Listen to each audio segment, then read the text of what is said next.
So reality checks, do they work or do they not work? Today, two teams are going to debate their opinion, and in the end, the audience is going to decide a winner. So each team will have the same amount of time to present their argument and take turns interrogating each other, and then we'll take questions after. I'll be the judge / moderator. I'll make sure that everything's fair so we can get to the bottom of this seemingly controversial subject. The rules are as follows. Time is limited, so each will have 2 minutes and as a warning, and then a 30-second warning before your time is up.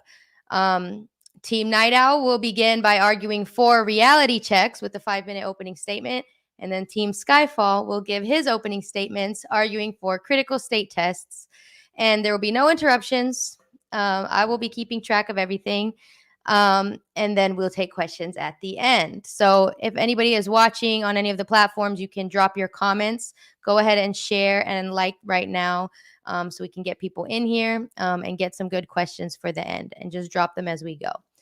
And then at the end, we'll have closing statements from both teams, and then we all vote. So the people get to decide.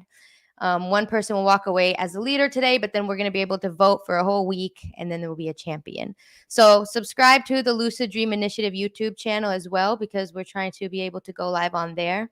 And you can also sign up on our website for our monthly newsletter. We already released the first one. It was awesome. So yeah, follow along. So welcome. And welcome, gentlemen. Thank you for joining me. And then today we're going to start with opening statements.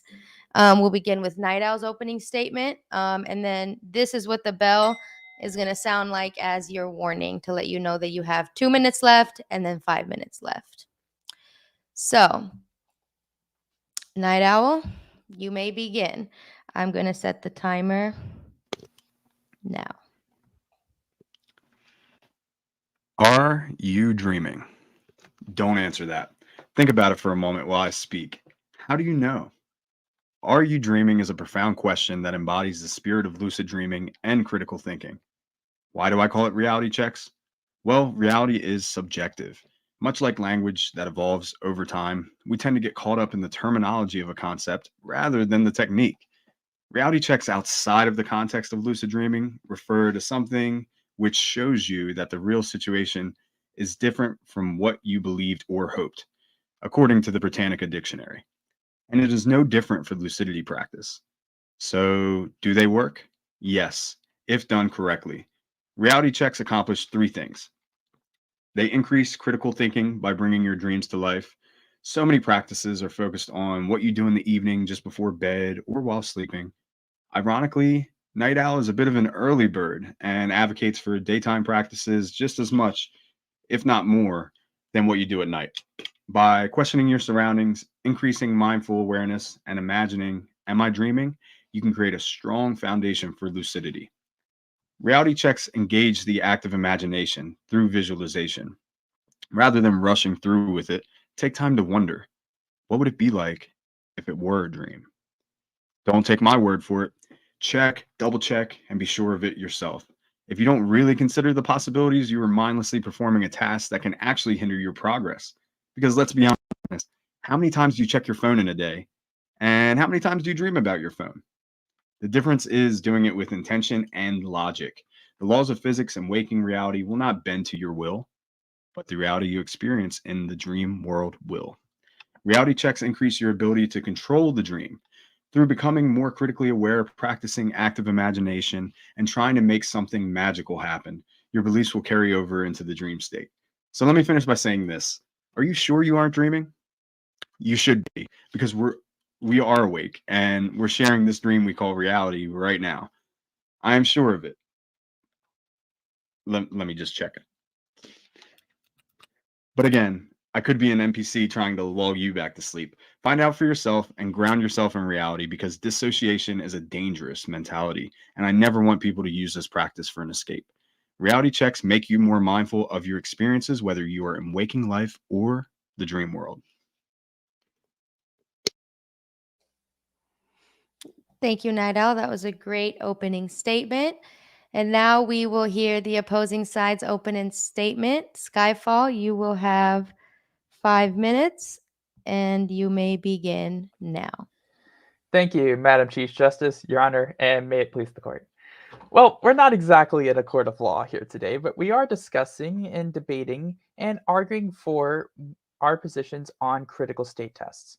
And I specifically use the term critical state test over reality check for a few reasons.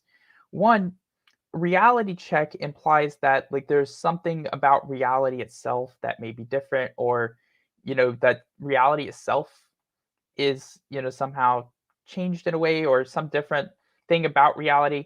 There is an objective waking reality that we can and do experience. There are objective laws that do follow in waking reality, and you can also say that waking reality and dreaming are still both reality in a sense. So reality itself isn't changing in the sense that you're still following laws of reality in a sense through your own mind and how your mind works. You're in a different state. A big proponent of the term critical state test, or just state test or reality test in general, is actually Dr. Stephen LaBerge, and he makes a point as to why we use the term state test or reality test rather than reality check. Because what you're really doing is examining the state that you're in and you're actively testing it. Now, why do I use the term critical state test? Because it implies why and how you go about doing a state test. A mindless state test, as we're talking, as Nightowl was just saying, is a useless state test. If you're not actively engaged, if you're not critically aware, if you're not critically thinking and examining what you're doing, and you're just doing a mindless and autopilot action, that's not going to transfer into awareness and into lucidity. And so critical state tests can be useful. And I see a critical state test as like training wheels on a bike. And when you're just starting to ride a bike, if you go out and you're a young kid and you're riding your bike on two wheels and you're not very good at it, you're probably going to fall over, you're going to wipe out, you're not really good at balancing it. And those training wheels kind of help you get the idea. They help you kind of feel your way through it. They help you balance and learn how to balance as you're starting to ride that bike, keep you from falling over as you begin, and give you that sort of guardrail to kind of practice and hone your skill. And then once you have that skill, and once you've done that, you don't really need that supplement, that supplementary aid. You don't need it anymore because you're proficient with that skill. And the same goes with critical state tests.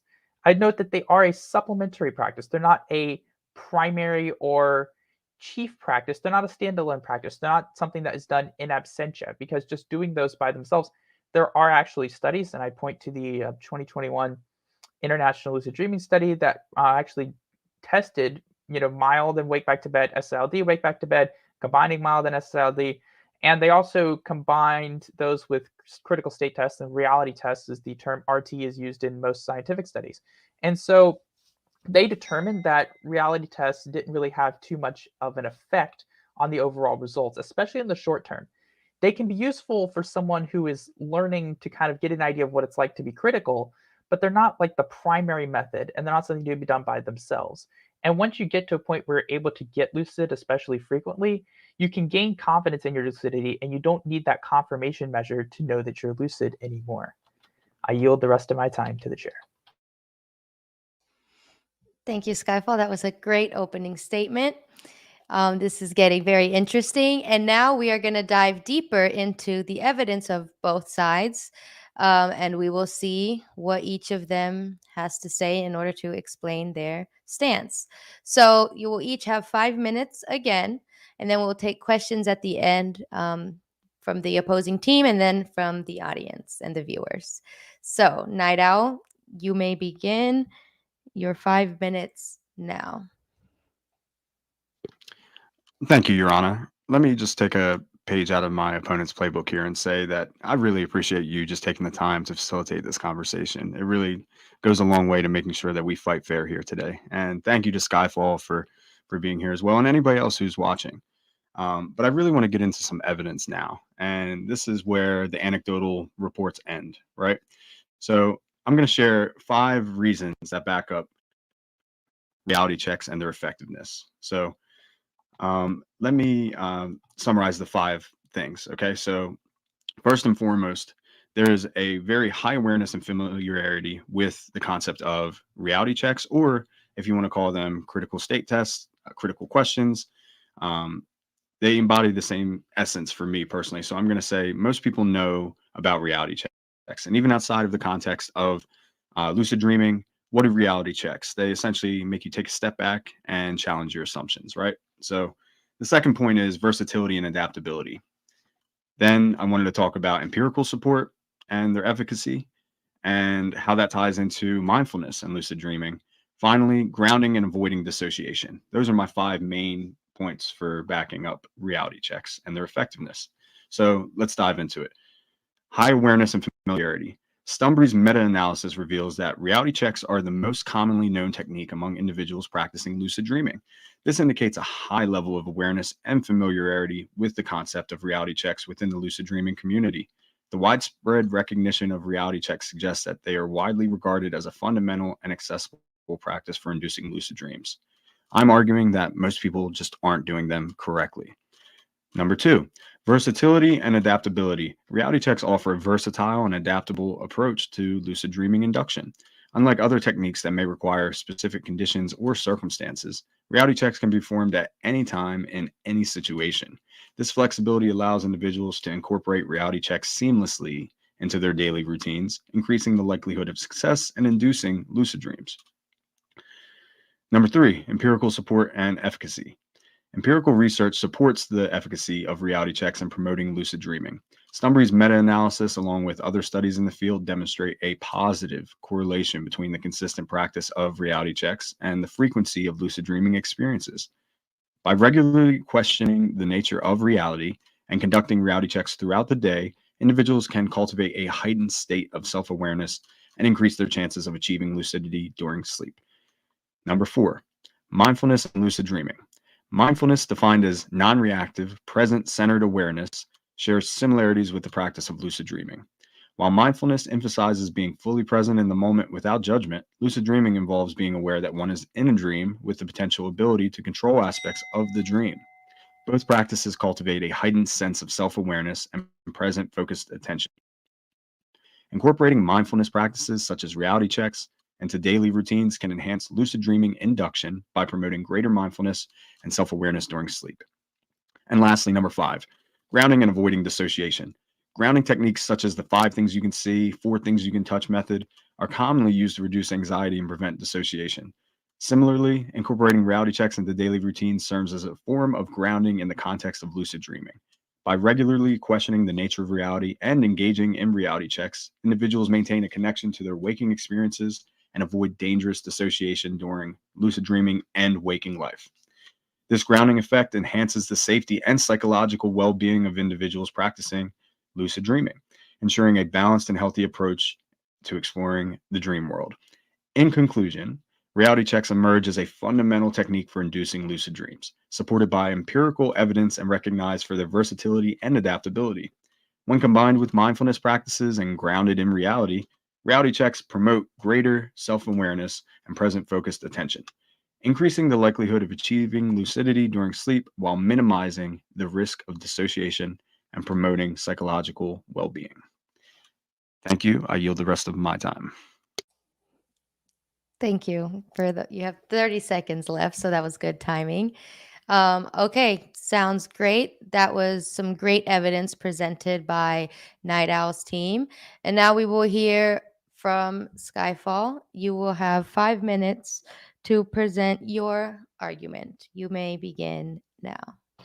So basically, reality tests or critical state tests in this case, there is actual evidence that demonstrates a lack of effectiveness when particularly compared to other techniques. Now, I don't argue that they should never be done in a sense, but my main point in this case is that one, they should not be a standalone method, so be done by themselves in absentia, so done without any other techniques or as a standalone method. And two, that they're not actually required for lucidity. And so there is some good evidence to back this, that you don't actually need state tests to do this. Now, there's an international lucid dreaming study in, let me see if I got the year here, 2020 International Lucid Dreaming Study that actually studied reality tests, mild demonic conduction of lucid dreams, senses-initiated lucid dream, SSILD, and combinations of them. And so in the journal discussion, when they've broken down the statistics, here's what the author had to say about reality tests or state tests. No significant correlations were observed between number of reality tests performed each day and lucid dreaming incidents. This replicates the lack of significant correlations in the reality test only and the reality test plus wake back to bed plus mild groups of the NALDIS, which I believe is National Australian Lucid Dreaming Induction Study, and the lack of correlation reported by Conkley and Burke 2019. There was no significant difference in lucid dreaming rate between the mild plus wake back to bed groups that did and did not perform reality tests during the day. These findings are consistent with the, again, National Australian Lucid Dream Induction Study and studies by LaBerge in 1988 and Tate's 2011, in which reality test was ineffective. It remains possible that reality tests are effective over longer periods of time, as found for 3 weeks in studies by Purcell et al. 1986 and Purcell 1988, and 8 weeks in a study by Schlaggies 1992. These participants claimed that performing RT was burdensome and difficult to remember. This may reduce motivation and compliance with more effective techniques when practiced in combination. Lucid dream induction studies should avoid daytime RT unless this technique, so daytime reality testing, unless this technique is of specific interest. The present author believes that reality tests is still a valuable technique. Okay, so it can be useful. However, it's not necessary. It's not actually required. And it's something that can actually be detrimental. And there are some examples. And so I can give some personal examples. Relying on reality tests or state tests during dreams can actually lead to questioning lucidity after you already know that you're dreaming. And I experienced this early on in my career, constantly questioning even though you already know and not being confident in your own lucidity. And recognizing a dream sign, this is something Dr. Kristen Lamarca points out with her discussion on reality tests. If you can recognize dream signs, you can realize that you're dreaming, but then you go to perform a state test because you think you have to use state tests to perform state tests to get lucid, and you get a failing state test result, and you therefore do not become lucid. State tests can fail. They can be useful for beginners, but they are not a standalone practice, and they are not something that is necessary or something that has to be done. They're just something that can be done. And I yield the rest of my time. Thank you very much, Skyfall. You had some very important points there. So now I will quickly, we will go into questions.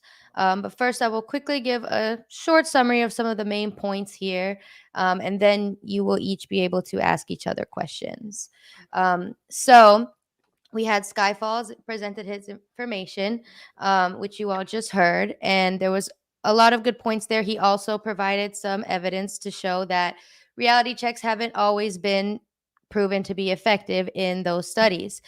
However, he did say that one thing that I wrote down that I noticed that stood out to me was the number of reality checks was not correlated with an increase in lucid dreaming. And they have been known for many people to be burdensome and difficult. And there is a lot of mindset schemas involved in making you think that you need them to lucid dream, which is not true. They don't need to be a standalone method. Oops, that was the timer. So one of his main points were that it is not designed to be a standalone method, although it can help. Nightowl take his argument a little bit further to show how important and helpful reality checks can be when done correctly.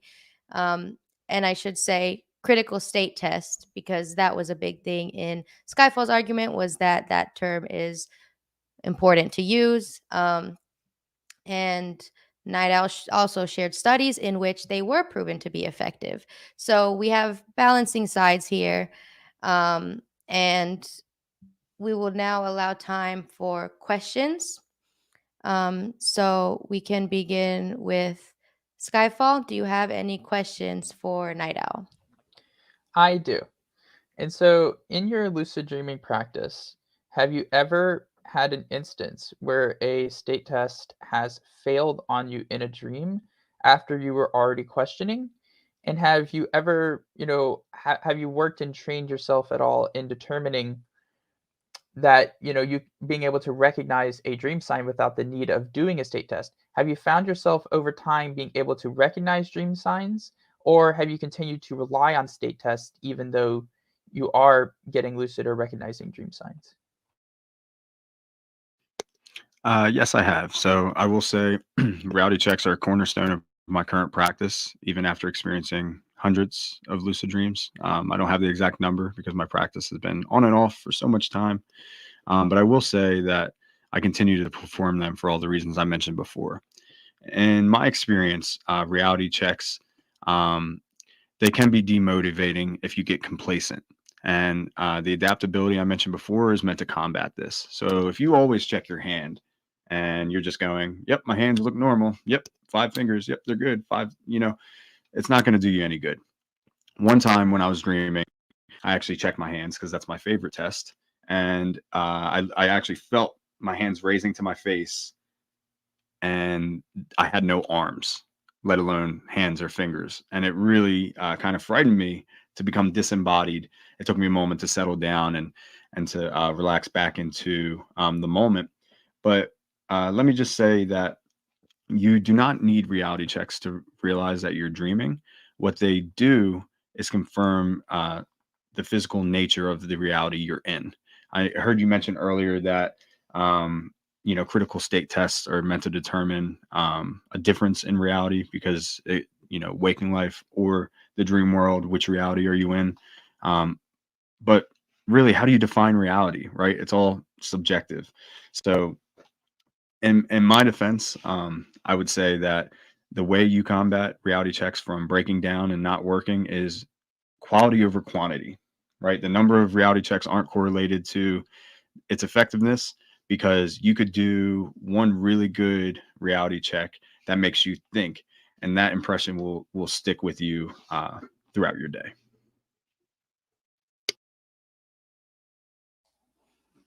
Okay, great. Thank you for the answer. Skyfall, do you have any other questions at this time? Oh, let me see. Have you ever been in a situation where you've, performed, say, multiple state tests in a dream, and you found yourself actually losing confidence in your own ability to be lucid because you were performing multiple state tests? Have you ever been in a situation like that where maybe you were anxious or maybe you were concerned about whether or not you were dreaming, and you drove yourself to kind of perform multiple state tests and to confirm even when there were obvious dream signs? Um, not necessarily. I will humor you in saying that if you actually read our last newsletter, I included a story about the light bulb and how I walked into my room, I flicked the light switch. I actually wasn't conducting a reality check intentionally. There was nothing that prompted me to think something is weird. I'm not in the waking world. I walked into the room and I flicked the light switch, much like I would anytime I walk into a dark room and I flick a light switch. The difference is, in waking life, now when I walk into a room and I flick a light switch, I stop. I take a moment to reflect on what I was doing. I'm more mindful. I'm aware of where I'm at and what I intend to do in this new location. And that's exactly what followed me into the dream. It wasn't the criticality that prompted the reality check. The reality check prompted the criticality, because when I flicked the light switch in the dream, nothing happened. It remained dark. And to address what I really think you're saying here, Skyfall, is um, do reality checks do they make you second guess your critical thinking? And it's normal. It's completely rational to confabulate, to justify all the crazy things that are happening within a dream, because that critical part of your brain isn't as active as it is during the day. But in this case, it actually connected my experience to waking reality. I thought to myself, because of all the practice I was putting in during the day, wow, why didn't that light turn on? I just changed this light bulb. It should have worked. I still didn't realize I was dreaming. Instead, I continued to rationalize by climbing on my bed and attempting to change the light bulb a second time, or what I thought was the second time, within 24 hours. I mean, how often do you really have to change a light bulb, right? This is a cheap product. And what happened next really shocked me. I reached up, and as I made contact with the light bulb, the lights turned on. Again, I continue to rationalize, doubling down on my thought pattern. Maybe it was just loose and I had to tighten it, right? But what happened next, I didn't expect. When I got down from the bed, all of the people who were in my house, it seemed like all of the people in the world had seemingly disappeared. And through the process of thinking critically, I determined I was dreaming. I hope that answers your question. It does. I only have one further question, Your Honor. So, because reality tests, I think we both can agree that reality tests, state tests can be a useful practice. But do you think that they are a standalone practice and that people should be practicing them without doing any induction methods, which is a common thing that is seen on YouTube and in other places, where people are just recommending people to do journaling and state testing without any other practices? Is that something that you yourself advise? No. Sorry, I got a little close there. No. And I wish in the context of this debate, I could just say yes, right? But really, the best technique is combining techniques, customizing your practice, exploring other people's experiences, and experimenting with what works for you. But let's just, let's put that disclaimer out there, and then I'm going to argue against what I just said.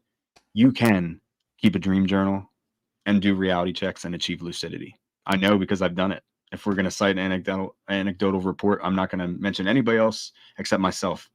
And what I've found online, because I see this every day, do reality checks, keep a dream journal, stay consistent. You can do it. It doesn't speak to the nature of the technique, right? If reality checks aren't a technique in and of themselves, what is the process or the method for conducting one properly? We haven't talked about that at all. And I really would like to, when it's my turn for questioning, I'm gonna give you some extra time to think in my response here. I want you to think about, how do you properly conduct a reality check? Because I don't think many people know. Let me pull up my my little cheat sheet here. From the Stumbry's meta-analysis that I mentioned earlier, the most commonly known technique in this study, with it looks like 1,400 people, specifically said that they knew of reality checks or critical questions. And that combined percentage of the total participants was roughly 90%. 90% of the participants knew about reality checks or critical questions. That's astonishing to me. And I'd be very interested to know how critical state tests were defined in the context of this study, and the recommended practice involved. Me personally, I'll tell you right now, when I do a reality check, I not only practice mindfulness and critical thinking, but I'm actually actively engaging with my imagination. I'm envisioning what this would be like if I were dreaming. And that's why I advocate for grounding and safety more than anything, because so many people use this as a way to escape reality, when truly it should be a way to determine which reality you are in, and then you can continue with the best course of action.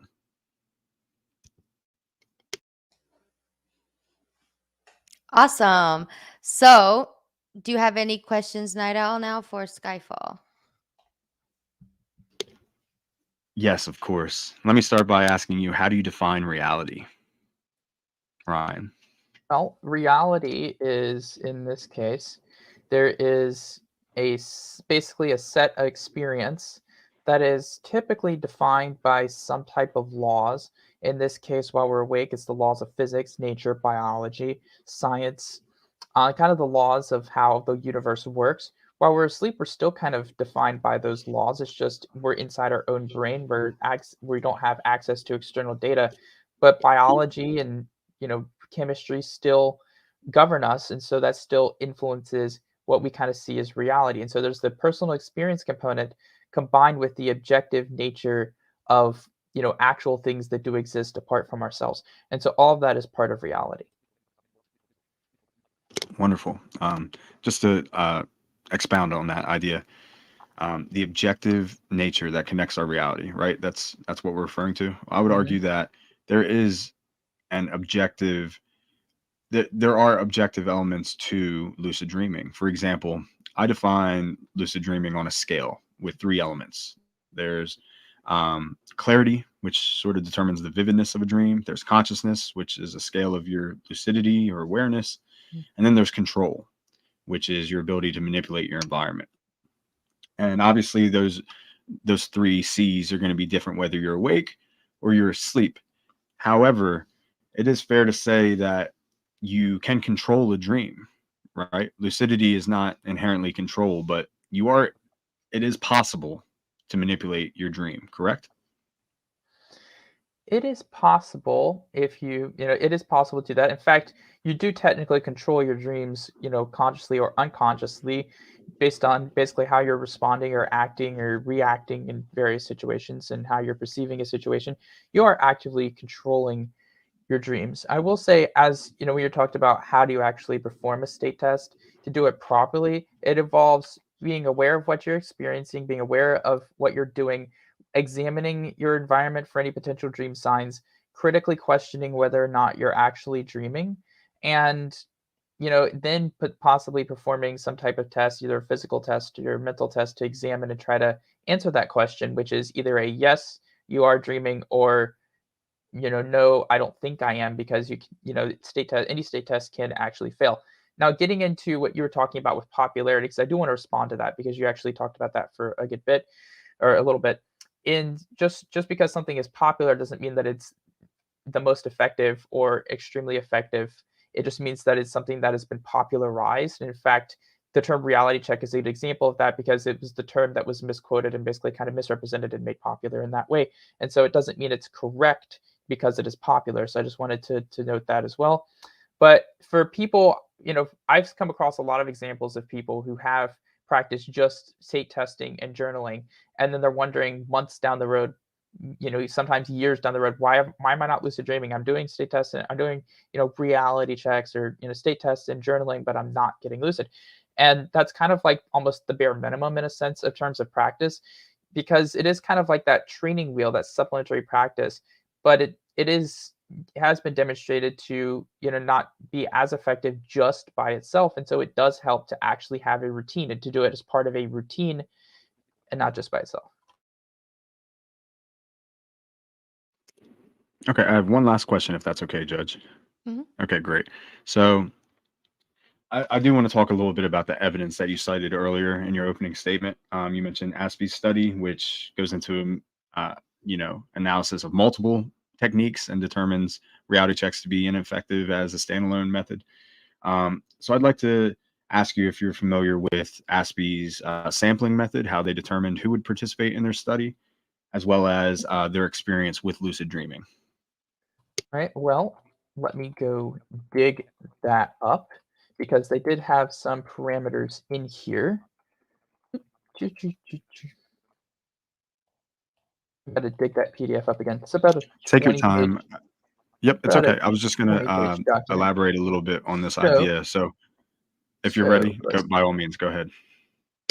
So they had 190 participants who completed the final sample. They started with 843. They ended with 190. This was an online study, so they were doing questionnaires online. They were trying to include as many people as possible. Actually, hold on. Final sample had 190 males. Hold on. It was 355 completed week 2, so 355 total. 190 females, 162 males. That's how it broke down. All right. So they give some age statistics. All right. So 54% reported prior experience with lucid dream induction techniques. Only 6%, only 6 people out of 355, 1.7%, have participated in prior lucid dreaming research. Participants reported mean 1.1 lucid dreams in the month prior to commencing the study. So it looks like they were seeking out people who had some experience to try to test effectiveness of techniques. So they weren't going for pure beginners. They wanted to see how quickly they could get people to gain lucidity. So it seems they broadcasted it to social media, Facebook, social media, email lists, other internet sources. Let's see.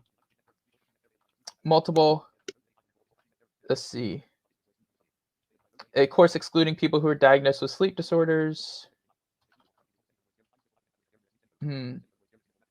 Highly stressful trauma. So they had various suffer from persistent insomnia. So they have various disqualifying factors, and of course minors. All right. Anyway, so they had logbooks, materials, questionnaire, instructions for techniques.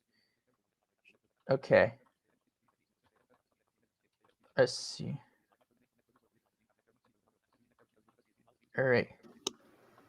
So if I could just respond to that. I'm not too familiar with the study. I was hoping you could provide some more information. I appreciate you looking that up for me. It is very long. So yeah, no doubt. There's a lot of stats in here too. My concern is the sampling method, because with so many lucid dreaming studies, obviously this is a niche field and it's hard to find, people to participate, especially people who haven't had any exposure previously.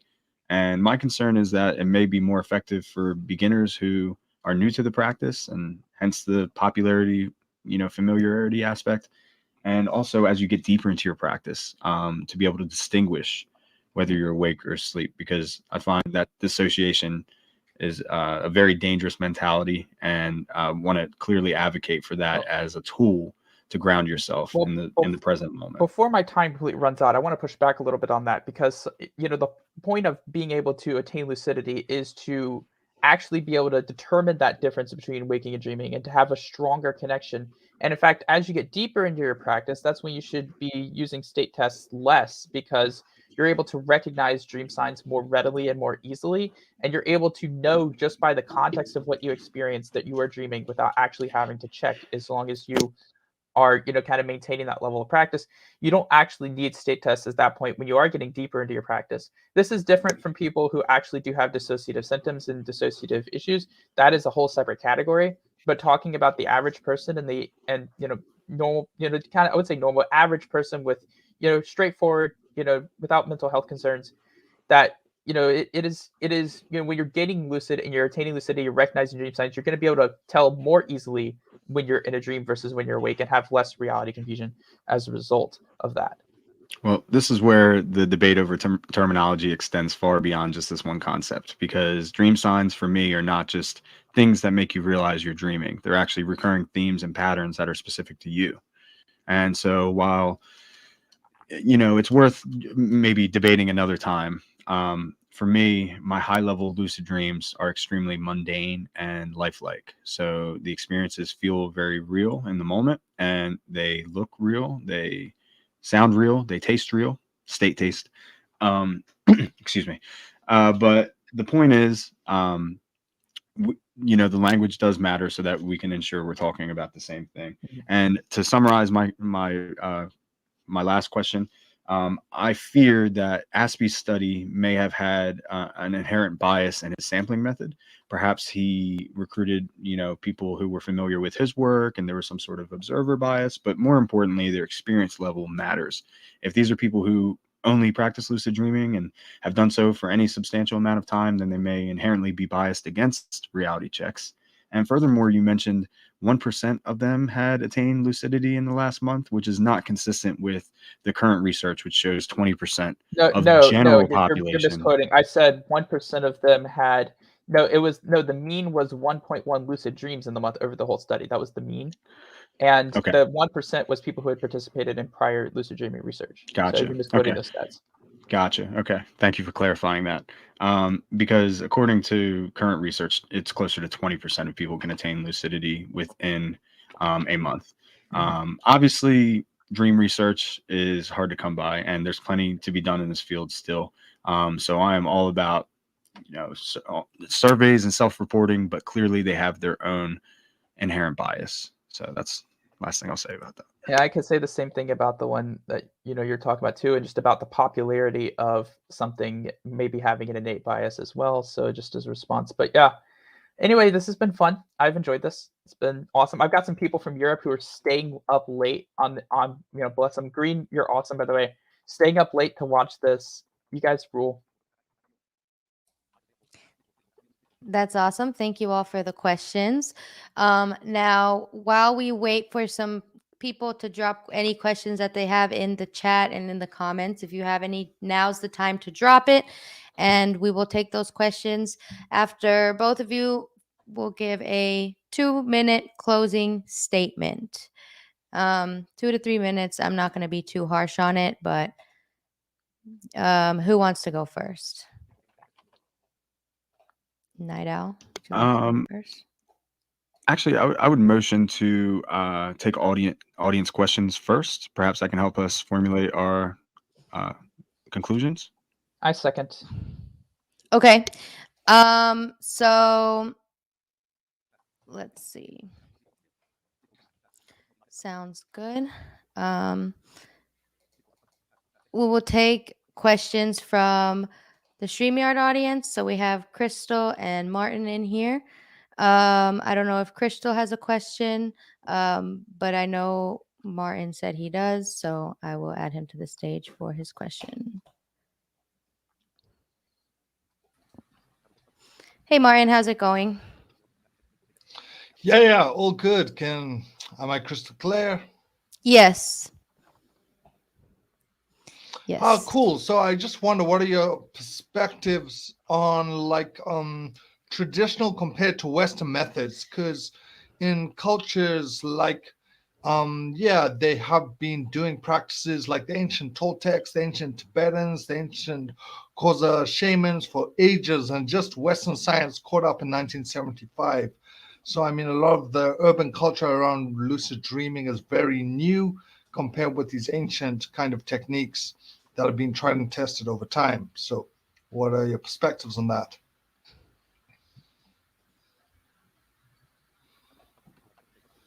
Who goes first?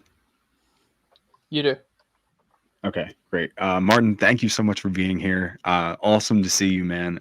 Your shirt and the entire backdrop is amazing. I would love to just like zoom in on any one thing I can see behind you. But that's the extent of my flattery. Let me get back to your question. It's so worth mentioning that there are thousands of years of cultural experience with this phenomenon. And I would argue that it's a lot more relevant than what we've done in the last 50 years. So my limited understanding, which I'm still learning more every day, is that some cultures do believe that this life we're experiencing now, even amongst ourselves here, online and in person around me, is a dream. That everything is a dream. That when we close our eyes and fall asleep, we're still experiencing a dream without the limits of physical reality. And so I do find a lot of value and merit in that belief because it challenges your assumptions. It makes you more playful in the way you interact with people around you and your environment, because you realize everything is a projection of yourself personally. You can find yourself in the other, and ultimately we are one. So that's the best way I know how to answer that. Right. Awesome. Thank you. Skyfall, do you have an answer as well? I will say you were getting a bit Hegelian there at the end. I'm not sure if you're familiar with Hegel, but we had to discuss Hegel in a class that I'm taking at school, and that's part of it, like the self and recognizing the other as part of the self in that sense. That's Hegelian philosophy, by the way. Not sure if you're familiar with Hegel or not, but I will say that there are values in those traditions, and I do think science is catching up. I do think we are learning more and more as we catch up and as we get to know more. And my whole idea and understanding of science is that the more we learn, the more questions we have, and it's almost an infinite cycle of knowledge begetting questions, begetting knowledge, begetting questions. And so I think we're going to just discover more levels of complexity and understanding as we gain more knowledge. So I love the way that things are going forward. I do like to have kind of verifiable understanding. That's the Western in me. But I do think that we are, learning more about the brain. We are learning more about how all this stuff works, which is a lot of fun. Now, real quick, I just wanted to note that Green on my channel, guy from Europe, is asking a question. Outside of this debate, what are your opinions on reality checks or critical state tests? I can answer just for me real quick that the opinions I expressed here in the debate are my opinions. Outside of this isn't an act for me. This is this is who I am. This is what I actually express. Awesome. Yeah, same with me. I like the quote that if you're playing a role, you'll forget your lines. And to reference Martin's question one more time and tie it back into modern science, Jungian psychology believes in archetypes, right? That there is a collective consciousness and a collective unconsciousness that would affect both our waking life and the dream world. So in my opinion, the closer we can get to merging those realities, the Eastern and Western cultures, and verifying each other's experiences, whether subjective or objective, the better we can understand one another. Thank you. Thank you for answering. Yeah, totally. I just want to respond. Yeah, both. That's really fascinating because it's like merging, some fields of like the anthropology as well as the neuroscience and those kind of merging of spirituality and science and tradition. And yeah, it's really a fascinating time that we have the tools to do a lot of this. Thank you, Martin, for coming on. What a time to be alive, for sure. Yes. We also have a couple questions in the chat that I want to get to since we're coming to the end of our stream today. There are two in here. Well, actually, there's three now. So I'm going to put Martin in the stage so that I can show the questions. I'm going to show them in the order that they came up. And so I'm going to give you guys a timer if we go on too long. First question is, how do you find a technique that will work good for you? Nightowl, would you like to go first? You practice. And I prefer the term practice because so many people try a technique and they're either not doing it correctly or with the proper mindset, which is so big in this field. Mindset is arguably everything, that they become discouraged and give up. If I were to tie it back into reality checks, just doing any quantity of reality checks will not achieve lucidity. It's in the process that you raise your awareness, right? So in order to find out what reality checks work for you, I encourage you to experiment with different kinds, do your research, try, really feel what it's like and imagine the possibilities as you're doing it. Don't rush, take your time, really consider the fact that you might be dreaming, and don't take my word for it. Try it out and see what happens. And if you're not being successful with that technique or any others for that matter, then give it some time. Maybe a month would be substantial. I'm sure we can, debate that as well, but document what you're doing also. That's why I like dream journals with reality checks, because as Skyfall mentioned, there was a logbook implemented in the ASPE study, which sort of verified the subjective experience that person was having, made sure they had access to the same information. And essentially everybody should have that sort of tool on their person that enables them to know what they've been doing, how long, how frequently, and measuring all those, quantifiables that can lead to a different result. Great. Thank you. Ryan, would you like to answer this question? I would. For me, I'm a big fan of the C word. And the C word here is consistency. Decide on a routine, practice that routine consistently for at least a month, and experiment. Try to figure out what's going to work for you. And this is some advice I got from Sensei. When you do find something that works, spam it. The more you do something that works for you, the more you'll get lucid. I'm a big fan of devising a consistent practice and not switching techniques frequently. This is skill training. It would be like if you were to try to practice 7 different sports a week instead of devoting all your time and energy to practicing one. If you try to practice a whole bunch, you're not going to get that good at any of them. But if you practice one of them a lot, you can get pretty good at it. And so if you're trying to determine if something's effective for you, then there needs to be some time and some effort put into it to determine if it's actually effective. It's basically been my position on that forever, basically. Yep, that is a great answer as well. So our next question is, it seems Nightowl has added so many additional aspects to what he's calling reality checks. Is it still a reality check at this point, or is it more of a personal custom practice? Nightowl, I will let you answer for yourself. Yeah, great question. Thank you for asking. Seems Nightowl has added so many additional aspects to what he's calling reality checks. Is it still an reality check at this point, or is it more of a personal custom practice? Everybody's practice should be customized, personalized, and made your own. If you don't like what I had to say, try something different for sure. But my entire motivation with my participation in this debate and the work I pour into this field is to share what works for me, to learn what works for others, and to hopefully help someone else along the way. And it's really as simple as that. Thank you. Ryan, do you have any points on this question? Well, basically, yeah. A state test isn't like a specific thing. It's a way in which you can use anything as a state test. Honestly, I like the mental state test a little bit better than the physical ones, but you can use anything. And so it's not like the whole point of a critical state test is to be asking those critical questions. And honestly, the way he's describing it is a form of state test practicing. And I'll just leave it there because it was aimed at him. But yeah, basically. Awesome. Thank you, Ryan. So we have one more question. How do I find an anchor? This is a wild related question, so it's not even reality check related, but if you guys want to answer it, how do we find an anchor that works good with me for wild? Any general tips for wild? I think I'll start with, Yeah, go ahead. I'll start with this one.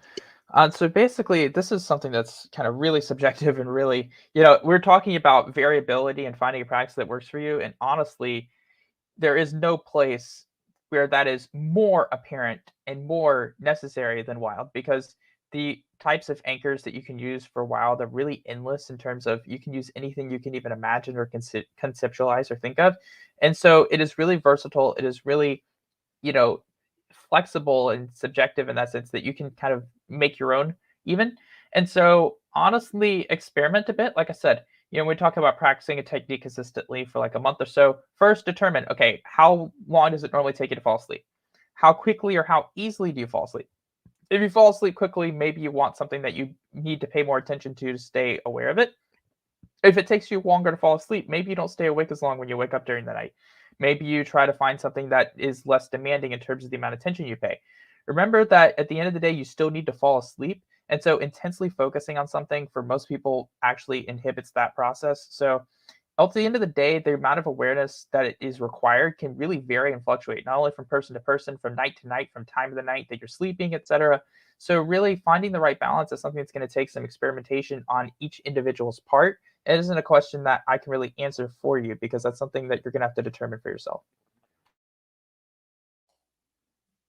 Awesome. Yes, that is very true. So I love the answers you guys both gave. As of right now, I don't see any more comments in the chat currently, but I do have some statements for me that I want to say. You skipped over Nightowl, by the way. Oh, sorry, Nightowl. Didn't I respond thought to you that one. answered. I was hoping you would skip over me. I'm going to handle this by saying it's equally, as if not more important, to know what you know is what you don't. And for me, wild is not something I have a lot of experience with that I can feel comfortable speaking to. So in this instance, I'll reference the fact that the majority of lucid dreams, statistically speaking, are dialed, dream-induced lucid dreams. Experiment what works for you. Wild is definitely an option. However, I will also add that wilds are more likely to succeed later in the evening after some core amount of sleep. It's much harder to anchor yourself and transition from consciousness to lucidity if you try to do it as soon as you lay down for rest. So maybe focus more on your intention at the beginning, and anchoring can be something you do later in the evening, coupled with a wake back to bed. Again, combined techniques are the best. And then don't forget afternoon naps and dream initiated. But yeah, don't forget afternoon naps. Naps Oh yeah, are great. naps Or morning naps. Naps are great. That's a great one. Yeah, and really quickly on the wild topic, I also kind of try to do the SSILD, SILD, however you say it, kind of as like a combination anchor method. So like using your different senses as you go through wild. That's what I have personally found experience with. Um, I speak by my experience, although statistics are important. So this has been really great. It's funny to me because it seems like we came here for a debate. But from my personal perspective, it seems like we're generally on the same page. It just gets down to nuances of terminology and how to present this um, mindfulness practice essentially to lucid dreamers, especially beginner people who are still getting familiar with the terminology and how everything works and how it's presented online. So, I know we're supposed to vote and pick a winner. The voting is going to go on for another week. But I personally cannot say that I'm on one side or the other because I agree with both sides. I've even starting to try to call it critical state tests sometimes, although I will use them both interchangeably because I think they're both important. And I am on both sides. I am taking a Switzerland status because I do see the value in what both of you guys are saying. And I do think there needs to be more evidence in terms of this because, as we know, one or two studies does not state a fact. So I think this has been great, though. And now it's time for closing statements. Night Owl, would you like to go first? I wish I could go last, but I did start first, so it's only fair.